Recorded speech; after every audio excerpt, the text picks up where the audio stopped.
விசாரங்கள் என்ற வார்த்தை கவலைகள், வேதனைகள், மன அழுத்தங்கள், மன கிளேசங்கள், நெடுநாள் வியாதி நிமித்தமாய் புலம்பிக் கொண்டிருக்கிற காட்சிகள், படுக்கையில் கண்ணீரோடு கூட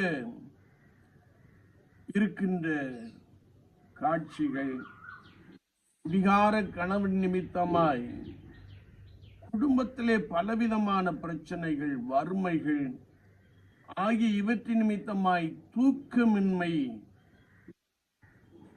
என்பதை நாம் அறிந்து கொள்ள முடியும். அநேகருடைய வாழ்க்கையிலே வறுமையின் நிமித்தமாய் அவர்கள் கலங்கி போயிருக்கிற நிகழ்வை நாம் காண முடியும். வேதம் சொல்லுகிறது, வறுமையோ அவர்களை கலங்க பண்ணும் என்று சொல்லி.